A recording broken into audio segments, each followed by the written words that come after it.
नमस्कार मित्रों, मैं आशीष कुमार। आज से हम लोग कक्षा 10 की विज्ञान पढ़ेंगे और कक्षा 10 की विज्ञान में हमारा पहला पाठ है रासायनिक अपक्रियाएं एवं समीकरण। तो यह हमारा रसायन विज्ञान का पाठ है, चैप्टर है। तो इससे पहले हम विज्ञान के बारे में जानते हैं, आखिर विज्ञान क्या है।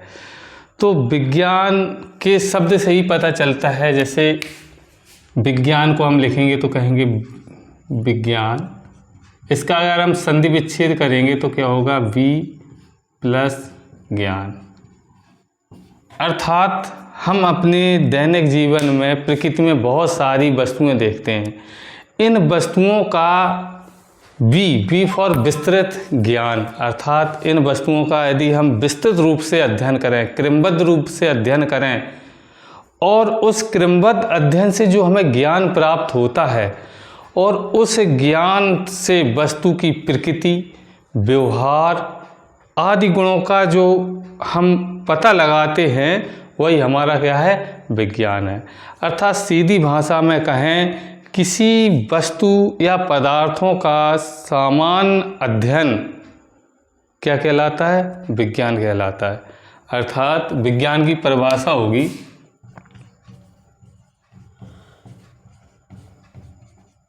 किसी वस्तु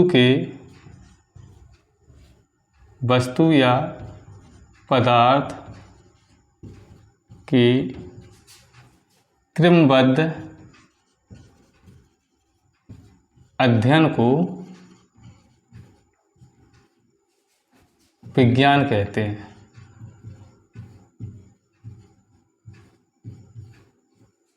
अर्थात सामान्य ज्ञान जो है किसी वस्तु का, जिस वस्तु के बारे में हम सामान्य रूप से बहुत सारी चीज़ें जानते हैं, यदि उनका हम क्रमबद्ध सिस्टमेटिक रूप से यदि अध्ययन करें तो वही क्या है, विज्ञान। अर्थात पदार्थों के बारे में जानना, उनकी प्रकृति क्या है, वो किस प्रकार का व्यवहार करते हैं, यही क्या है, विज्ञान है। और इस विज्ञान के अंतर्गत हम पढ़ेंगे रसायन विज्ञान, क्योंकि पहला पाठ हम जो चैप्टर है वो हमारा क्या है, रसायन विज्ञान से संबंधित है और पाठ का नाम है रासायनिक अपक्रियाएं और समीकरण। तो इसमें हम देखते हैं कि रासायनिक विज्ञान किसे कहते हैं। ये विज्ञान हो गया, इसके बाद रसायन विज्ञान।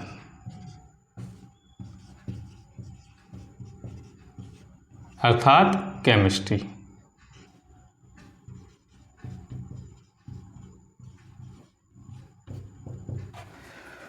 तो केमिस्ट्री अर्थात रसायन विज्ञान। रसायन विज्ञान का यदि हम संधि विच्छेद करेंगे तो क्या हो जाएगा, रसायन अर्थात रस प्लस आयन। रस मीन्स द्रव्य, अर्थात किसी वस्तु या पदार्थ के द्रव्यों का अध्ययन यदि हम करें तो वो किसके अंतर्गत आता है, रसायन विज्ञान के अंतर्गत आता है। तो रसायन विज्ञान जो है विज्ञान की वह शाखा है जिसके अंतर्गत पदार्थ के गुण, अर्थात उसका गुण क्या है, उसके संगठन, अर्थात पदार्थ किन किन तत्वों से मिलकर बना है, पदार्थ के गुण, संगठन एवं संरचना, उसकी संरचना कैसी है और उनकी क्रिया विधि, अर्थात उसमें होने वाले परिवर्तनों का अध्ययन विज्ञान की जिस शाखा से करते हैं उसे हम रसायन विज्ञान कहते हैं। अर्थात विज्ञान की वह शाखा जिसके अंतर्गत पदार्थ के गुणों, संगठन, संरचना और उसमें होने वाले परिवर्तन का अध्ययन रसायन विज्ञान की शाखा से हम करते हैं। अर्थात विज्ञान की वह शाखा जिसके अंतर्गत पदार्थों के गुण, संगठन और संरचना आदि का अध्ययन किया जाता है, तो वो रसायन विज्ञान कहलाती है। अर्थात विज्ञान की वह शाखा जिसके अंतर्गत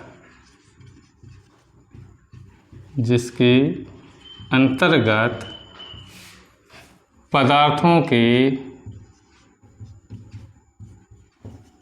गुण, संगठन, संरचना तथा उसमें होने वाले परिवर्तनों का अध्ययन करते हैं। तो जी क्या हो गई? रसायन विज्ञान। समझ में आया होगा आप सभी लोगों को। अब इसके बाद आता है हमारा रासायनिक अपक्रियाएं। तो रासायनिक अपक्रिया क्या होती है? रासायनिक अभिक्रियाएं अर्थात केमिकल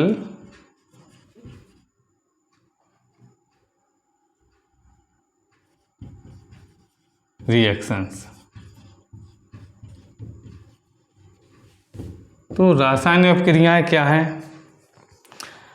अर्थात जब एक या एक से अधिक पदार्थों को, अर्थात कुछ पदार्थ हैं जिसमें उनकी संख्या एक या एक से अधिक हो, उनको परस्पर मिलाते हैं या उनको अभिकृत कराते हैं, तो मिलाने पर एक या एक से अधिक नए पदार्थ बनते हैं।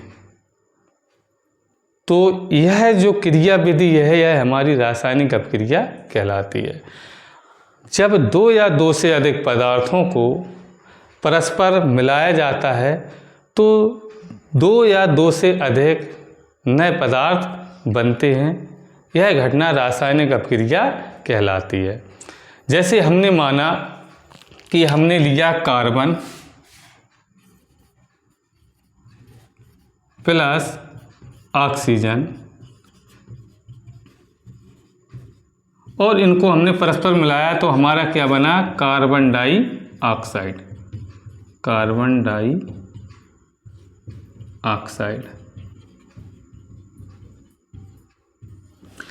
हमने दो पदार्थ लिए, एक तो लिया हमारा कार्बन, दूसरा ऑक्सीजन, तो हमारा दोनों को मिलाने पर क्या बना? Carbon dioxide. अर्थात दो या दो से अधिक पदार्थों को मिलाते हैं तो एक या एक से अधिक जो नए पदार्थ बनते हैं उन्हें हम, उस क्रिया को हम क्या कहते हैं? रासायनिक अपक्रिया। अब इनमें जो पदार्थ हमारी रासायनिक अपक्रिया में भाग लेते हैं उन्हें हम क्या कहते हैं? अभिकारक। क्या कहते हैं? अभिकारक। और जो पदार्थ नया बनता है उसे हम कहते हैं उत्पाद। क्या कहते हैं? उत्पाद। अर्थात इसको अगर हम सिंबल के रूप में लिखेंगे तो C+O2 गिव्स CO2। तो जी समझ में आया होगा कि रासायनिक अपक्रियाएं किन्हें कहते हैं? जब एक या एक से अधिक पदार्थों को परस्पर मिलाया जाता है तो एक या एक से अधिक नए पदार्थ बनते हैं, तो यह घटना क्या कहलाती है? रासायनिक अपक्रिया। अब इसमें क्या होता है कि जो नया पदार्थ बनता है इसके गुण इन दोनों के गुणधर्म से बिल्कुल अलग होते हैं। अर्थात इसके जो गुणधर्म होंगे ना तो इससे मिलेंगे ना इससे मिलेंगे। ठीक है, तो ये क्या हो गया? रासायनिक अपक्रियाएं। अब रासायनिक अपक्रिया में क्या आया था? हमारा अभिकारक और दूसरा उत्पाद। तो इसमें अभिकारक उत्पाद की परिभाषा भी आप लिख लीजिए। अभिकारक अर्थात रिएक्टेंट्स।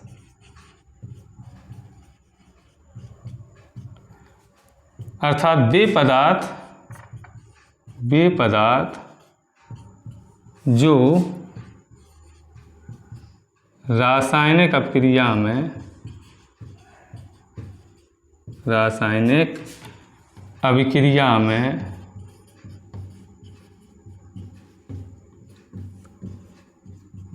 भाग लेते हैं उन्हें अभिकारक कहते हैं। अभिकारक कहते हैं। ओके, इसके बाद आता है हमारा उत्पाद।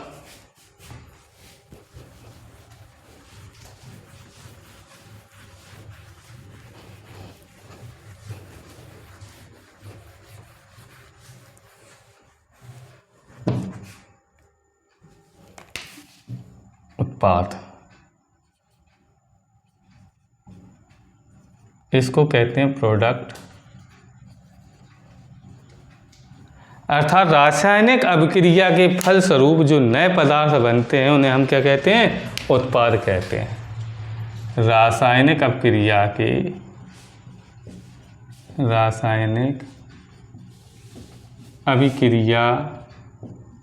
के फलस्वरूप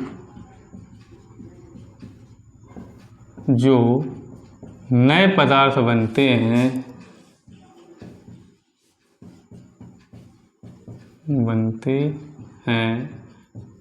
उन्हें हम उत्पाद कहते हैं। उन्हें हम उत्पाद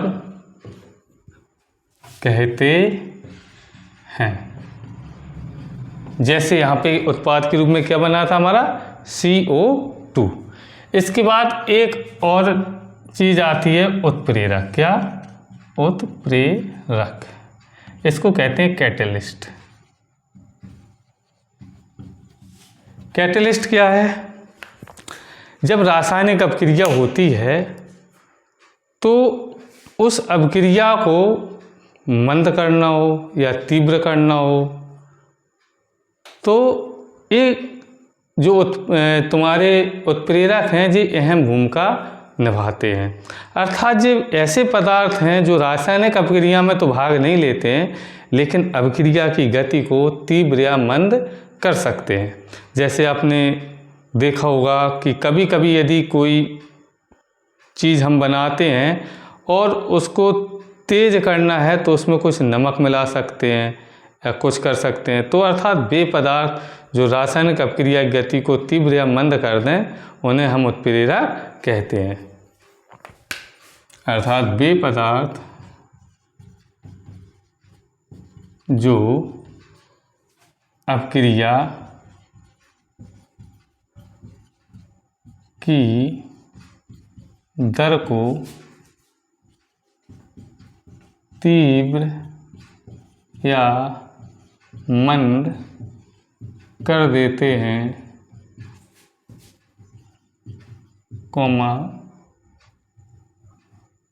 उत्प्रेरक कहलाते हैं।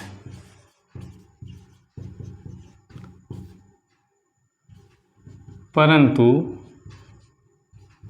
यह रासायनिक अभिक्रिया में भाग नहीं लेते हैं।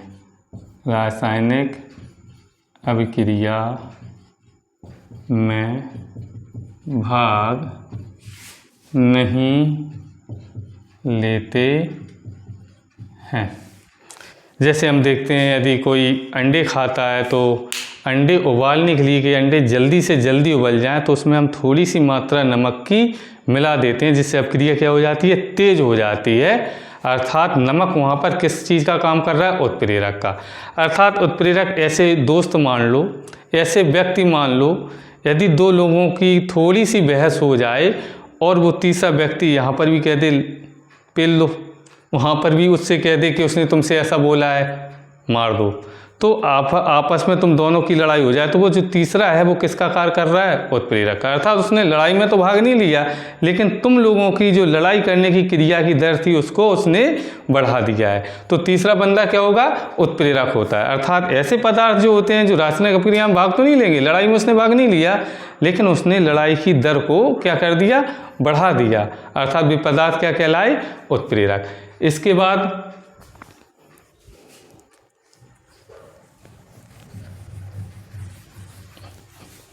हमारा आता है रासायनिक समीकरण।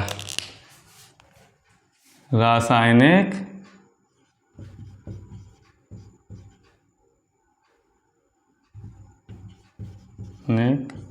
समीकरण, केमिकल इक्वेशन।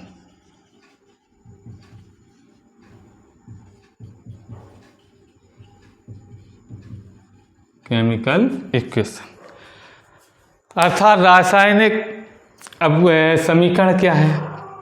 तो हम देखते हैं कि रासायनिक अभिक्रिया होती है, एक या एक से अधिक जब पदार्थ भाग लेते हैं और कोई नया पदार्थ बनाते हैं तो ये रासायनिक अभिक्रिया हो गई।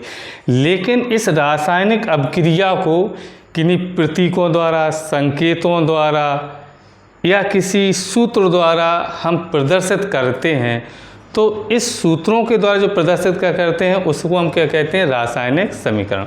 अर्थात रासायनिक अपक्रिया को सूत्र संकेत द्वारा प्रदर्शित करना ही क्या कहलाता है, रासायनिक समीकरण। अर्थात यहाँ पे लिख लो,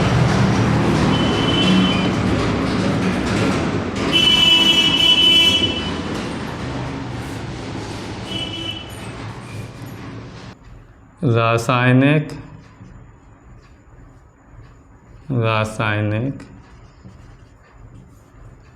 अभिक्रियाओं को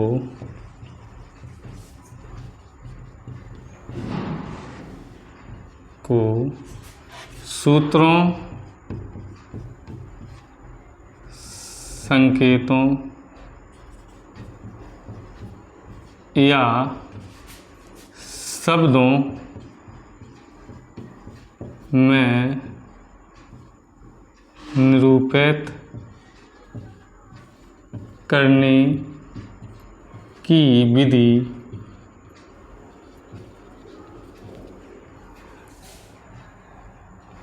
रासायनिक समीकरण कहलाती है। जैसे हमने लिया मैग्नीशियम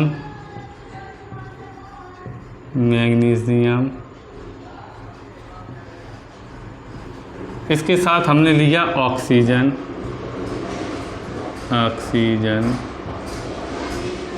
तो हमारा क्या बना, मैग्नीशियम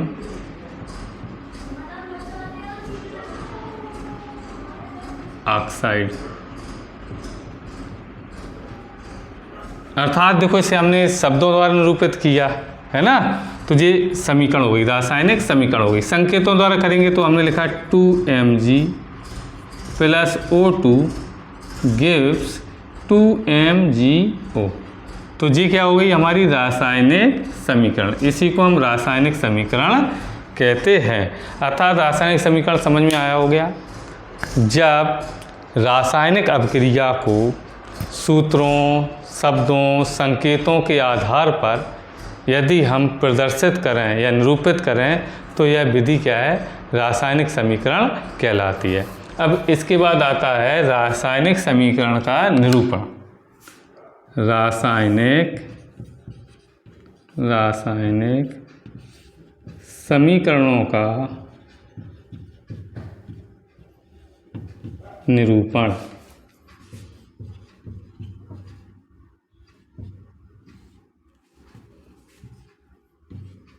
रिप्रेजेंटेशन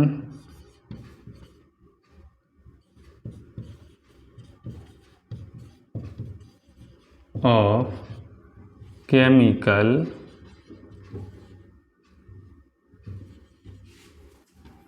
इक्वेशन।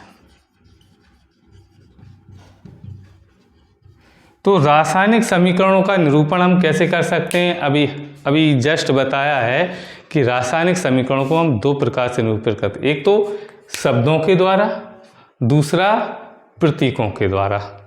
तो पहला मेथड क्या होगा हमारा, शब्दों के द्वारा। तो रासायनिक समीकरणों का निरूपण हम दो प्रकार से कर सकते हैं। रासायनिक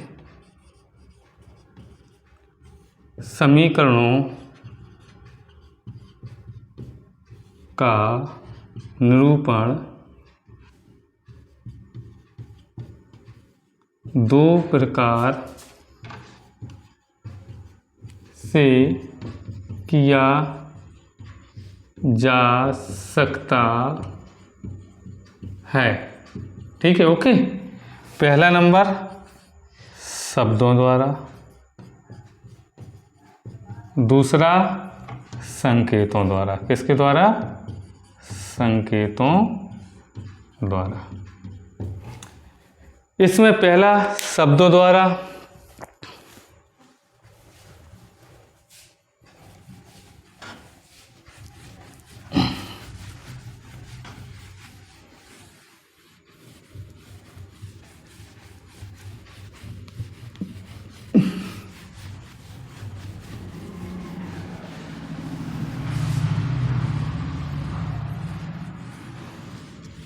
फर्स्ट नंबर,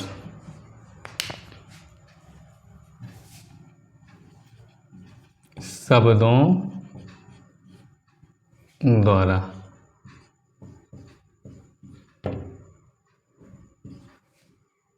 रिप्रेजेंटेशन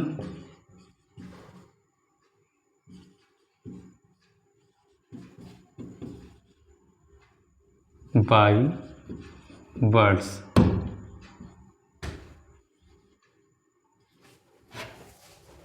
ओके, जस्ता plus sulphuric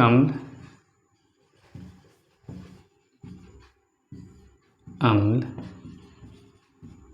gives zinc sulphate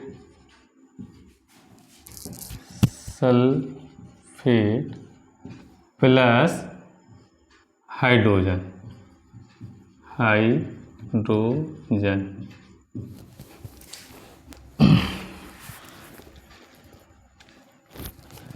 अर्थात जिस शब्दों द्वारा निरूपण हुआ क्या कि जब जस्ता को सल्फ्यूरिक अम्ल के साथ मिलाते हैं तो क्या बनता है, जिंक सल्फेट बनता है और हाइड्रोजन गैस बनती है। तो ये किसके द्वारा निरूपण है, शब्दों के द्वारा। अर्थात जैसे हम देखा जस्ता किस अवस्था में, ठोस अवस्था में, और सल्फ्यूरिक अम्ल किस में है, विलयन में है, विलयन। और ये किस अवस्था में है, जिंक सल्फेट ठोस अवस्था में, विलयन अवस्था में है। किस अवस्था में है, विलयन। और जी किस अवस्था में है, गैस अवस्था। ओके, तो इनकी ये क्या है, भौतिक अवस्थाएं। क्या है, भौतिक अवस्थाएं। तो भौतिक अवस्थाएं किसी पदार्थ की कौन कौन हो सकती हैं वो देखो। भौतिक अवस्था, भौतिक अवस्था सबसे पहले ठोस। यदि ठोस हो तो उसे हम प्रदर्शित करेंगे किसी सिंबल से, तो हम उसके आगे या तो ठोस लिख दो या फिर एस बना दो। तो यहाँ पे हम एस बना सकते हैं। ओके, नीचे साइड में। इसके बाद द्रव, द्रव के लिए लेंगे हम एल, ठीक है। इसके बाद गैस, गैस के लिए जी, या फिर ऊपर की ओर ऐसा चिन्ह बना देंगे जिससे पता लग जाएगा कि ये गैस है। इसके बाद वाष्प, वाष्प, वाष्प को बी से। अगर कोई जली विलयन है, जली विलयन, तो ए क्यू। ओके, इसके बाद यदि अवक्षेप प्राप्त होता है, अवक्षेप, अवक्षेप क्या होता है, जब किसी पदार्थ की हम किसी अन्य पदार्थ से या विलयन से या क्रिया कराते हैं तो पात्र में कुछ पदार्थ ठोस के रूप में नीचे बैठ जाता है, तो उस बैठे हुए ठोस पदार्थ को हम क्या कहते हैं, अवक्षेप। क्या कहते हैं, अवक्षेप। इसके बाद अवक्षेप को हम इस से तीर से नीचे की ओर तीर लगाएंगे, उससे प्रदर्शित करेंगे। इसके बाद ताप, डेल्टा। ओके, इसके बाद यदि उत्कीर्णीय, उत्कीर्णीय, इसको हम ऐसे से रिएक्शन करेंगे, ऐसे तीर के चिन्ह से प्रदर्शित करेंगे, ठीक है। अनुत्कीर्णीय, अनुत्कीर्णीय, इसको हम ऐसे तीर से करेंगे। ओके, तो ये हो गया हमारा ठोस एस, द्रव एल, गैस जी, वाष्प बी, जली विलयन ए क्यू, अवक्षेप को ऐसे नीचे की ओर तीर, ताप त्रिभुज टाइप का बनाएंगे छोटा सा, उत्कीर्णीय दो तीर उल्टे, अनुत्कीर्णीय सीधा तीर। यहाँ पे एक चीज़ आती है विलयन। विलयन किसे कहते हैं, विलयन समझ में आया होगा, विलयन अर्थात विलयन क्या होता है, जब किन्हीं दो पदार्थों को आपस में मिलाएं और जब मिश्रण सामग्री प्राप्त हो तो उसे हम क्या कहेंगे, विलयन। जैसे पानी में यदि हमने नमक मिलाया तो हमें किसका विलयन प्राप्त हुआ, नमक का। कैसा, जली विलयन। तो विलयन में क्या होता है, दो चीज़ें होती हैं। विलयन, विलयन में दो चीज़ होती हैं, एक तो होता है विलेय और दूसरा होता है विलायक। क्या होता है, विलायक। तो यहाँ पर हमने क्या लिया था, नमक, तो नमक को कहेंगे विलेय, अर्थात वे पदार्थ जो किसी विलायक में मिलाए जाएं। तो यहाँ पे विलेय क्या हो गया, नमक, ओके, और विलायक क्या हो गया, किसे मिलाया था, जल में, तो जी क्या हो गया, विलायक। और यहाँ पे किसका विलयन प्राप्त हुआ, नमक का जलीय विलयन, नमक का जलीय विलयन। अर्थात विलेय पदार्थ वे पदार्थ हैं जो किसी विलायक में मिलाए जाते हैं, जैसे नमक, नमक को हम जल में मिलाते हैं। विलायक वे पदार्थ हैं जिसमें किसी अन्य पदार्थ को मिलाया जाता है, जैसे जल। और जब नमक और जल को मिलाया तो जो हमें प्राप्त हुआ वो क्या कहलाएगा, विलयन। ओके, इसके बाद आता है हमारा शब्दों द्वारा हो गया, इसके बाद संकेतों द्वारा।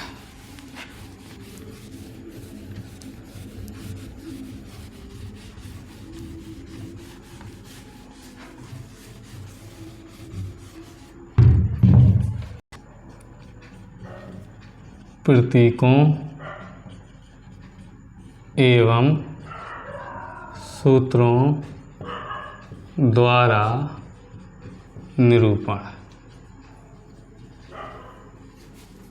Representation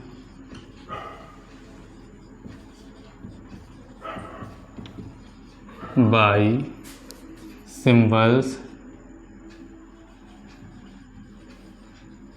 and formula.